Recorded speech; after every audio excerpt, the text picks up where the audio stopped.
Every day people walk past this derelict building, unaware that it was once a thriving pub at the heart of Bristol's rock and roll scene. Bristol has lost many of its pubs over the years, and today we're meeting the people who used to go to the city's infamous rock and roll pub, the Springer. People used to come from all over the country to the Springer. It must have been like a Bristol cavern. It's like a central hub for that kind of music. We find out how this unlikely pub became the hub of the rock and roll scene in Bristol. 2 decades of music, fashion and culture before its eventual demise in 1992. 30 years later, I meet the people who saw its rise and fall. Thank you so much. His vision was to make the pub bigger, to get more people in, and it was a chicken egg situation. So he overstepped the mark one time, made the building lean. If he'd have done it properly, it might still be here today. The pub dates back to the 1830s, when it was called the Spring Gardens Tavern. When it closed, it became a sign shop, and it's now derelict. Today, we're focusing on its notorious rock and roll years, introduced by larger-than-life landlady Audrey Starling in the 70s, and continued by John and Gwen Hale until it closed. Audrey! Oh, hey, that's the glory years. She could be quite crude to the regulars, but they all seemed to love it, and the ruder she was, the more they laughed. First night I ever walked in there, I was 14. I was in a gang from Yates of Teddyboys, so I've walked in, and they're all older than me, so they were a bit. I walked out the bar, she looks at me and goes, "What do you want, you little bastard?" I went to turn away. She said, "Oi, come back here, you're supposed to be ordering a pint." I noticed you've restrained your language a bit, or you're going to bleep stuff out. Yeah, but no, she did use a more, Yeah, it was a little bit more fruity. You walk in and she just insult you straight. She just swear at you, and it was everyone that walked in. She always have a fag hanging out her mouth. Yeah. I mean, and the two big dogs behind there, Dobie and Shane. Yeah. Shane the Alsatian. Dobie the Doberman. Oh dear. They took a few bites out of people occasionally. If you went anywhere near her, they'd. When she first took the Springer in 1971, she never swore. She had a swear box on the counter, and it got so full that she said, "Oh, bugger it. There's more money going in the swear box than in the till." And that's when she started swearing along with everybody else. The more she swore, the more they liked it. Yeah, it was awful, but people loved it. They made them chuckle. They always came down to see her. I think Peggy Mitchell got the "get out of my pub" from Audrey. Oh yeah, she'd throw them out if she wanted to. She took over it in 1971, did she? Yeah, 1971 she took over the pub. And then a couple of years later, then the rock and roll kicked off down there. People in there were fantastic. Audrey took no fucking nonsense behind the bar. She was fantastic, landlady. She took no prisoners, nothing like that. There was no side to Audrey. She was full on, right in your face, top lady. I got a photo of Mum, well, in her heyday. This is Mum in the late 60s. Everybody said what a lovely, smart woman she was. She was really up together. She never came out without her high heels on. I love that outfit, yeah. Yes. And then we've got her in about 1973. She was in the pub then, but obviously going out. That's her with Shane. So she had red hair there. And then we've got her when... We've got her. I felt that too. So imagine, man. We'll get you back in. Go get a towel or something. We've got her when the plaque was first put on the wall. I can't remember the date, but I would imagine that was about 80, because it was to celebrate obviously the passing of Eddie Cochran. That was her pride and joy. That was made by somebody in polishing and plating. Another one of Audrey's prized possessions was this signed photograph of Fats Domino. The ceiling itself was actually covered in many signatures of the musicians who played there. We went from the late 70s through the 80s. It's up to the mid 80s, yeah. Yeah, when Audrey had it. It was all nicotine stained walls and stuff, but the music was great. And it was a good jukebox with the great music on, yeah. You had to wipe your feet on the way out. Yeah, it was a bit dingy really, but it was the atmosphere and the music that we went for. Some good old times, Mum, wasn't it? Yeah, she had lots of police go in there 24 hours a day. She never shut the pub towards the end. She was open all hours. In the end, she never even went to bed. She used to sleep in a chair in the bar. Rock and roll playing all day long. When it first started, she had, in the lounge, she had all the old people in their 70s and 80s, and they used to give a good old sing-song. And when they passed away, she opened the bar up, took out the bottle and jug. Oh, the bottle and jug was a tiny little thing people came in, and she used to have a dear old lady called Alice, came down from derelict Wilson Street. She lived in one of the only houses in there. She used to carry her little bottle down, have half a pint, and then go all the way back up with her other pint. Every day she came down like that. Some characters. Yeah, she was a dear old soul. While researching the Springer, I put a post on Facebook and was really surprised by the response from people wanting to share their memories. And a few days later, we met in the Swan with Two Necks, where some of the original Springer DJs and regulars came along to catch up with old friends and share their stories. The pub was a rockin' and a rollin'.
From my side, walking in for the first time and thinking, oh my God, I've landed. It's like everybody was dressed the same.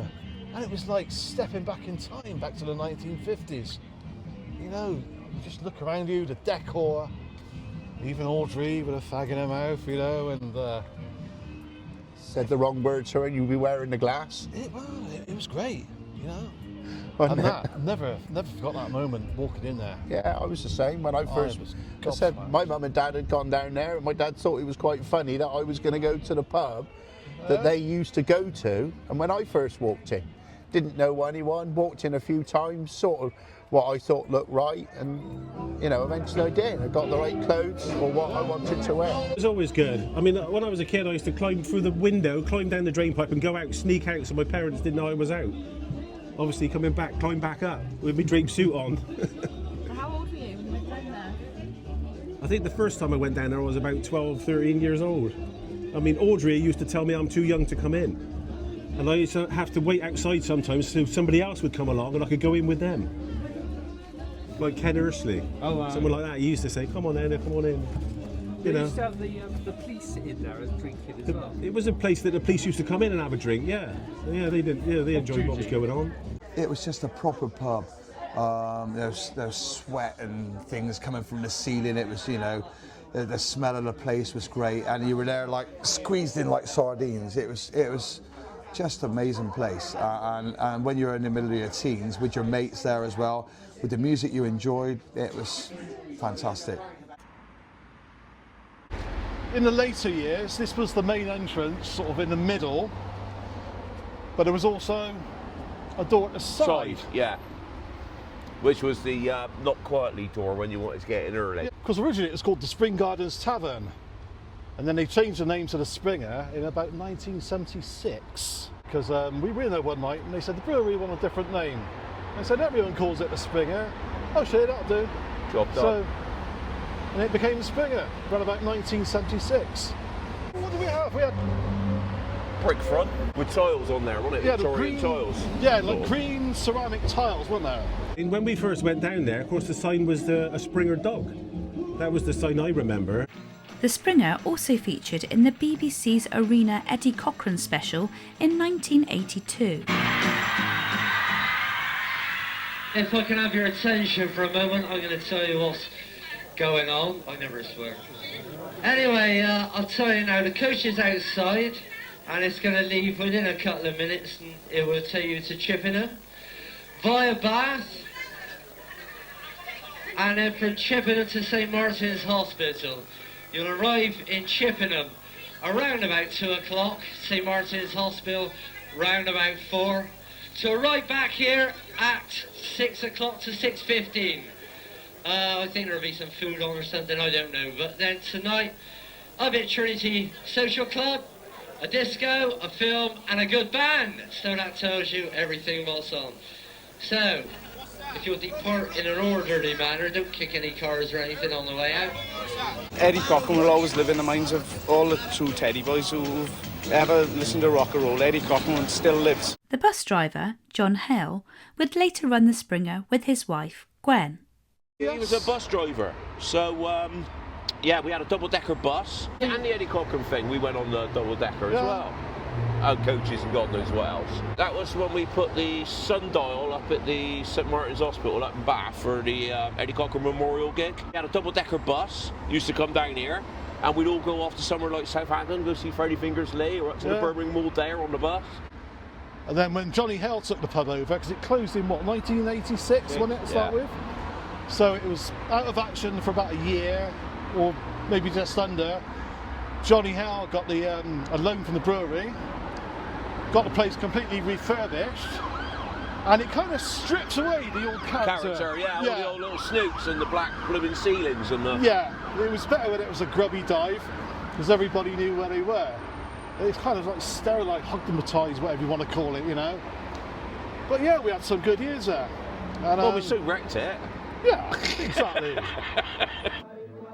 This footage is from John and Gwen's opening night.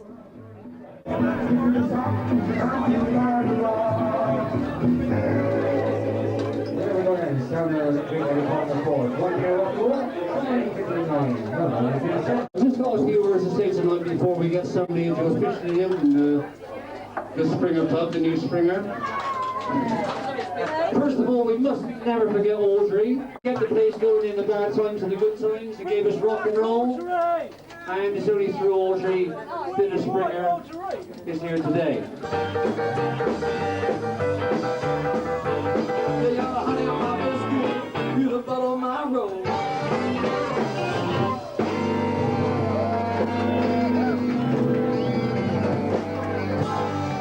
Thank you very much. Earlier that day, Leon Oddsocks bought the very first pint. Here we go, the first pint. Trust Leon. This is Leon on the first pint.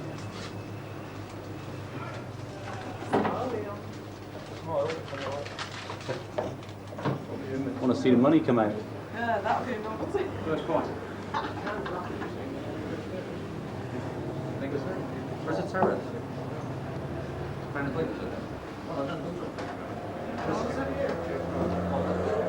The verdict, Leon? Going to a CB meeting one night, I accidentally put on odd socks, and ever since then, it's been the same, so... Fantastic. Oh yeah. And the belt buckle that's made by Plonker used to come to the Springer. He used to make belt buckles for all the lads, so... I think Spud in there has probably got one on as well. And when Johnny Hale had the pub, he had a big picture of Elvis on it. Johnny Hale took it over, changed the pub around, made it bigger. They were just amazing because they just supported all the local talented bands there. There was all us young ones which were breaking through. my friend's band, the Top Cats with Craig Dunn, and then there were the Firebirds. You know, they were fantastic, the Firebirds, and they're still going now. I know they had great times there. So all the local bands were supported, but then, like we said, John and Gwen were able to reach out to the international acts to come and play at this pub in Bristol by the start of the M32, which was quite outstanding at the time, and I think probably unheard of. And he brought American artists over here like Jack Scott, Bobby Day, you know, Warren Smith, and put them on locally. And there was also DJ Fontana, Elvis's drummer, got attracted to there. And also they had the likes of Charlie Gracie, who was an amazing international performer. I think because John had done the places in Breen and Weymouth, that they attracted a lot of the big names to come along to this small, fantastic pub. I mean, well, every band came down to play the Springer. I remember some of the really great ones were the Big Town Playboys. I played on that night. They came down, they played all this very early rhythm and blues with a thumping piano, fantastic sax, and Nick Jennings on the bass, a little small guy playing a bass, and wow, absolutely fantastic. They were a cut up of everything. They were absolutely fantastic. We had people like Joe Clay coming down, original American artist. Sid King come down and played. Larry Don played. He would sort of, you know, played the piano, and Johnny Carroll, Ben Hewitt. I mean, Jesus Christ, this is absolutely fantastic. That period of time, 1989 to when it closed, 1992, was just phenomenal for Bristol. Johnny Hale done more for rock and roll in Bristol or in the West Country than anybody, period. Now, I don't care what you say, you either like Johnny Hale or you don't like him, but Johnny Hale done more for rock and roll in Bristol, maybe and in England, than anybody did, period. I used to go to the Springer when I was in my mid-teens, obviously before you should do. But it was great. It was in a rock and roll band called White Lightning with my friends Jason on drums, Steve Sharp on lead guitar, and Stuart on rhythm guitar. I played bass at the time. One we particularly remember was supporting the Jets, who were really big at the time, on Top of the Pops, and they were friends of ours as well. So at that age, when we were in our mid-teens, to support them, we were like, wow, this is amazing. In our hometown of Bristol as well. And that was when John Hale and Gwen Hale ran the pub, and they'd done a cracking job. People used to come from all over the country to the Springer because Johnny Hale used to get these American artists come over, and he'd say, "You got to play my pub, and I'll put you on the Weekender." And all the British groups, he had them in the palm of his hand because he said, I'll put you on my Weekender, but you've got to come down and play my pub. So hence that little flyer I sent to you with the groups and the DJs on. That's what it was like. It was sensational. At the Springer, I think it was a Tuesday night, I think it was. They used to have a hot rod night and all the classic cars. So there were Chevys and Cadillacs and all these sort of thing. It must be amazing how much people spent and the hours restoring these cars to make it look glorious as well. So there were two particular cars which we noticed there, and I was in a band called White Lightning. So for our publicity photograph, we decided, because we enjoyed going to the Springer, we'd have it taken outside the Springer. And there was a yellow and a red, I think it's model Ford, hot rods. They were amazing. So they very kindly said we could have one of the cars in the shoot. So thus that became our publicity photograph, and it looks amazing. I had my shades on. I don't know what I was thinking that day, but anyway, you know, it was great. A great publicity shot, and it encapsulated the era we were trying to promote as well. And it was always a great atmosphere on those hot rod nights, and you know, seeing everyone there, absolutely packed down the side of the M32. You couldn't really move. When John and Gwen Hale took over the pub, they introduced the big car meetups, with hot rods and big Yankee gas guzzlers. There's rows of cars, hot rods, American cars, up and down the road. On a Tuesday night. On a Tuesday night, yeah, it was car club night. 100 people out in the street drinking beer, stopping the traffic. Great atmosphere. It was great, yeah. It was good. I've got a Cadillac now and a couple of hot rods and things, yeah, an old truck. Kevin's got a Cadillac as well. That's our lives, you know, that's what we do. It's a hereditary thing, we got it from our dad. He had a Cadillac when we were kids, and he brought us up on rock and roll. Well, I always had old bikes myself, so yeah, I used to have old BSA, old scooters and things, always parking them up out here, and the hot rods used to stretch all straight down the road here. Yeah. All the way up there, all the way down there, both sides, and it was just people all over the place here. Fantastic. That was Jim Luton used to mostly DJ that on a Tuesday night. I did the occasional one. Yeah. Yeah, I think Johnny Goff did a few, didn't he? Yeah. It was a bit of a dive, but it was somewhere to go that had the rock and roll music, which we loved. There were some Teddyboys who preferred to wear the drapes all the time, and there were sort of bikers with sort of motorbike jackets on and jeans, and there were some people just like to dress up in American 50s style clothing. You know, there was, I suppose, what they would wear in the States in the 50s. You might see in some of the Elvis films, you know, tidy stuff, and it looked all right. So it's a mixture of clothes, really. It wasn't like a uniform, you had to have a drape, but you felt as if you were part of the club if you did have a drape. I think some people that maybe didn't go in the place may have thought, oh, you know, seeing the crowds of people that spilled outside, and probably thought, oh, I don't know, shall we go in there, you know, and seeing the big quiffs and the leather jackets and everything, the bikes, the cars, but if you actually went there, you would realise what a good place it was. We used to drink over at the Crown in Old Market, and of course we were all punks, and the mortal enemy of punks at that time were Teddyboys. Not so much rockabillys, but Teddyboys, and we would purposely avoid, if we were going, say, from the Crown over to St Paul's for a party, we'd purposely walk the long way around, because if the Teddyboys saw us, they would literally chase us down the road trying to kill us. So no, I never actually went there, although I did go there, I think in the 90s when it was still there, and had a really good evening. And they were playing some brilliant music down there, and also I went down to look at the cars once, a lot later, when there wasn't this between the different gangs. So yeah, never went in there in the olden days, no. I don't know what used to get us. We had all the gigs up at Trinity Church up round the corner. So we'd leave here and we'd have to walk straight up the road there past the Salvation Army, and the punks all had the pub up there, didn't they, the Crown?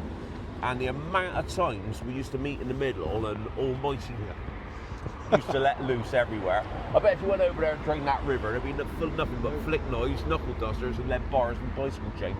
We never went down there because it was literally dangerous, because you could get into a fight with the Teddyboys, and there were fights in town as well between Teds and punks in the early 80s. You know, I remember that very well. As I was saying, we used to come from the Springer down there to go to Trinity Church to the dudes up there, and all the punks used to be up in Crown Pub, and we used to all meet on this bridge here. And the amount of times the police would come down, and all you'd hear was stuff plopping into the river there, where people were chucking their chains and their blooming knuckle dusters and various bricks and things over the water there. Good days.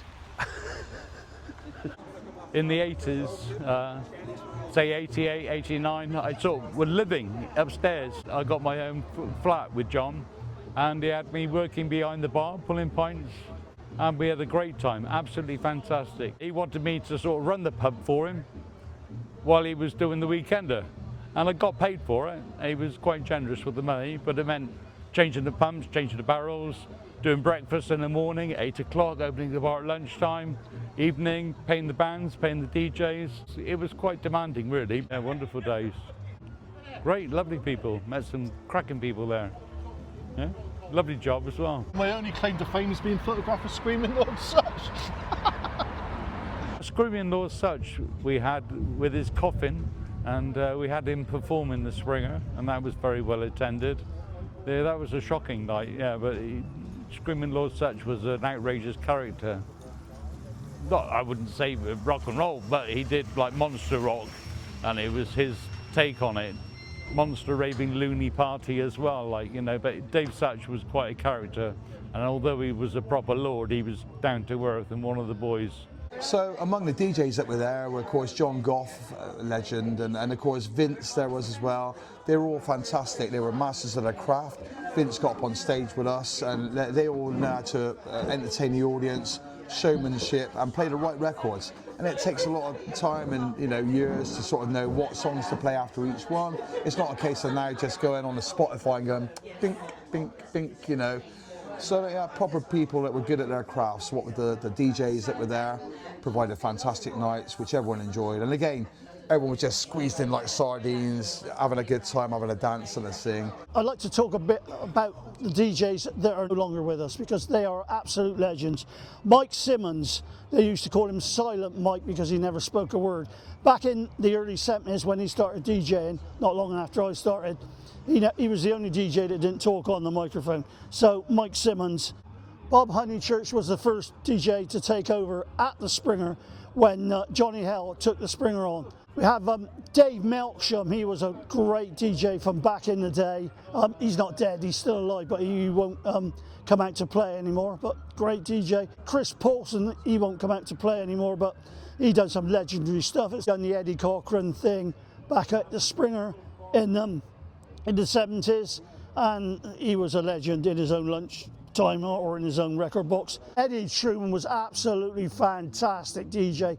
Put on two of the best discos or rock and roll hops I've ever seen. Steve King influenced me and influenced everybody. 1969, I met him in the Mason's Arms. He used to bring records in, and later on went to play the Springer. He said, "Can you teach me how to DJ?" I said, "Yeah, of course I can, with all these records you taught me about." And last but not least, Vampin' Vince Mealsram. I used to call him Vampin' Vince because Breathless Dan called him Vampin' Vince. He also used to call Leon Lightning Leon.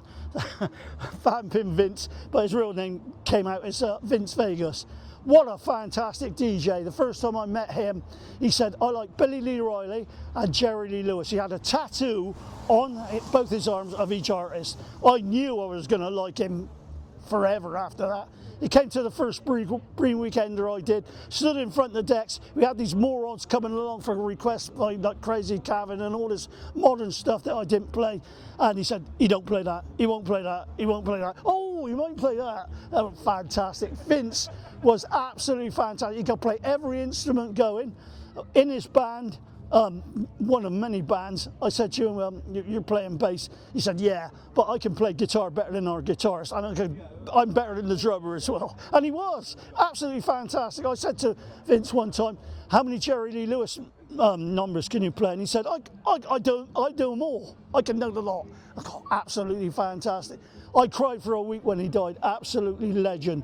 So there you go. You can ask me some more questions. Vince, yeah, God blimey, yeah. He was a legend. Yeah. I've known him since he was about 15. First time he come in here, wasn't it? Yeah. Went before his time. He could play everything. Piano, drums, sax, guitar, sing. Yeah. He was even engaged to Jerry Lee Lewis's sister at one point. But yeah, that got messed up with his boozing habits. Yeah, I've seen him fall off many a stage. Self-destruct with him, though. I mean, but yeah, back in the early days, it was amazing. I've always played the music I personally love. It's got to come from the heart with me. I just love my music, and the rock and roll music is in my soul. Johnny Hale used to have a blackboard, and he used to chalk up the DJs that were on for the next week. So you used to look on the board, at the weekend and see if you were on next week, and you felt like a big star because up on the board was your name. Tony Gardner always used to complain that Johnny Hale always spelled his name wrong. he always spells my name wrong. Crazy nights. He used to use me as a bouncer sometimes when I was doing the deck. I was playing a record. Yeah, and then get up. And then get him out the pub. I want him out the pub, so I jumped down while the record was playing, eject him through the door, and then just get back in time for the record to stop finishing and put the next one on.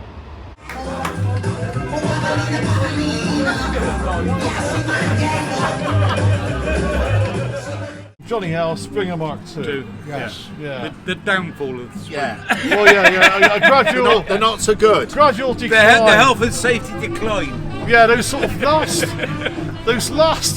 months, maybe a year, you would walk into the Springer and there'd be electrical cables hanging from the ceiling, the occasional spark if you knocked Acro props holding the flipping upstairs up. Yeah, oh my God. Tried to make it, if it had left it as it was, it would still be around now. His vision was to make the pub bigger. It was only a small pub in the first place, and he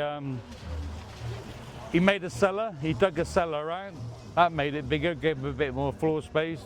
Knocked a wall down here, knocked a wall down there, and he wasn't happy with every time he so modernised that he wanted it bigger again, because it always got packed, and he wanted it bigger to get more people in, and it was a chicken egg situation. So he overstepped the mark one time and sort of like, it made the building lean a little bit, and the breweries found out about it, and they gave him his final marching orders, or put it right.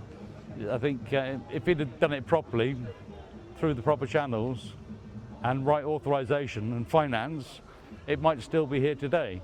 But he did it on the cheap. But Johnny Hale upset so many blooming people.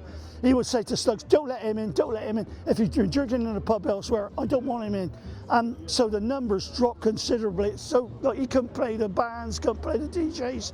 He changed the pub so much, there was a pole hanging up the bloody whole building. You know, he'd already changed it once, which was nice and big, but when he changed it a second time, it was too big and just a pole hanging up the building. There was no upstairs, the roof was leaking. It could fall down at any minute. So it sort of staggered on like that. But the crowd dwindled down because a lot of people just got so upset with Johnny Hale, they just wouldn't come down. It's a real shame. He knew that place was going to close, and I turned up the next day to do my Saturday night gig, and the doors were all locked up. And I waited and waited and waited. Nothing. I went home, and I found out. Well, did he go bust, or was a building inspector? The building inspector closed it down because he had a load of dodgy builders in. Yeah. The best one was when they dug out the beer cellar. Oh. They dug the whole cellar out. Yeah. Got it all concreted out properly. Come in on the Monday morning, and the pipe had burst. Nobody had put a drain off in the floor, so you had an indoor swimming pool inside the pub. Oh my God. You had to bail it out. I suppose he must have been the Arthur Daly of landlords for pubs. Well, he was, because some of the lads that worked here, you could come here, work for him, and he'd pay you in cider. Which is, explains a lot. And the very last night, I remember I was down in Cornwall. I said to John, I can't get here till 8 o'clock because I'm down in Cornwall. So, but obviously I'll come along and do the gig. It was the last gig.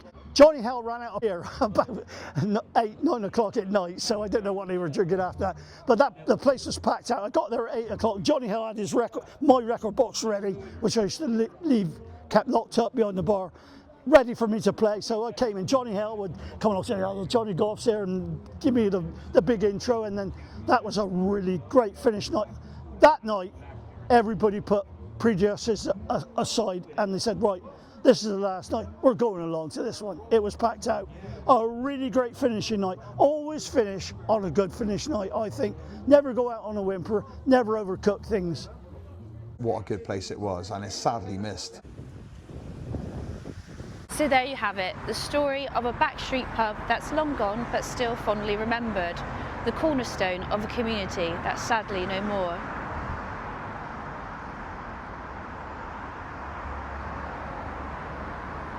Now, if I win the Euro Millions, this pub will be reopening. It's not going to happen, is it? I'll buy you a ticket. Yeah. Can I have a go on the decks, please?